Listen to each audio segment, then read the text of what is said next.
Hi, it's Leslie from Homestead. Welcome back to my kitchen. Today we are making some cream of mushroom soup, which we are then going to freeze dry for pantry storage. Freeze drying is relatively new to us here at the homestead, so this is a test run to see how everything works out. For this recipe, I am mincing 3 cloves of fresh garlic. Once you have finished mincing your garlic, finely dice 2 onions. They can be any onions of your choice. I believe I used just white onions because that's what I had. Now we're going to slice up some fresh mushrooms. I used 2 packages, which I believe were about 227 grams each.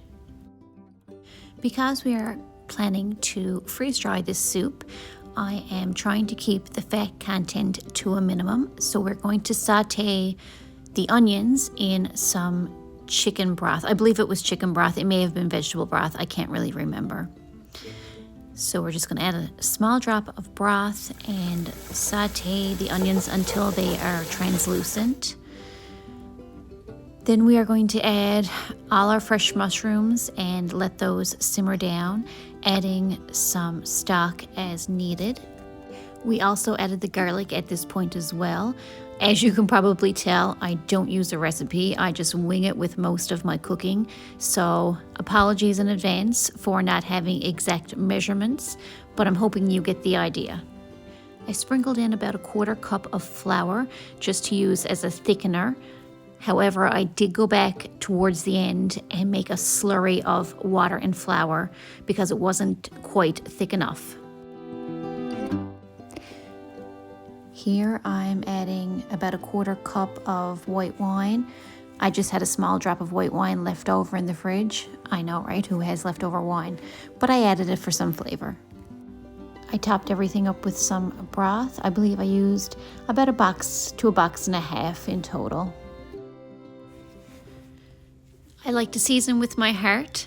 For seasonings, we just use some kosher salt. If I had my time back, I probably would have either reduced the amount of salt I used or waited and added the salt after we had rehydrated the soup.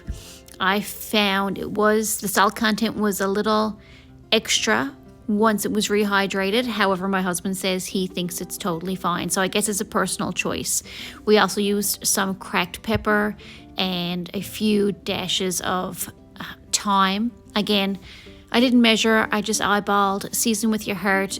Do it however you enjoy yours. For the milk portion, I just used, I believe it was 2 cans of evaporated milk. I didn't want to use heavy cream as I was trying to keep the fat content down.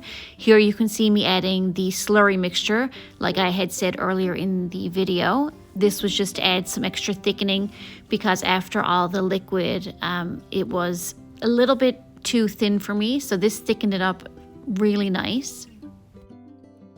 Here we have our final product. It was super tasty, so now we let it cool and get it ready for the freeze dryer.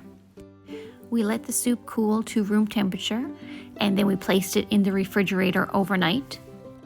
Once it had finished cooling in the fridge overnight, it did thicken up considerably, so I ended up adding an extra box of broth just so I could thin it out enough to spread it onto the freeze dryer trays.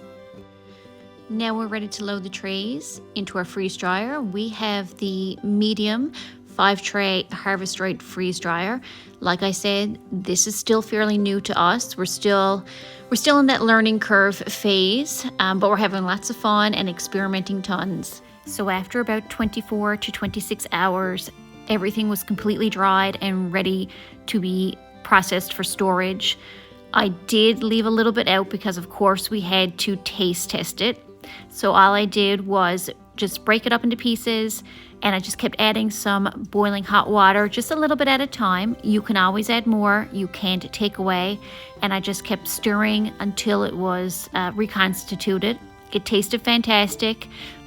Next time I will definitely make a bigger batch because I definitely could have fit more into the freeze dryer trays. But that being said, it's still all pretty new to us. This turned out perfectly, would definitely recommend, and we will definitely be doing this again.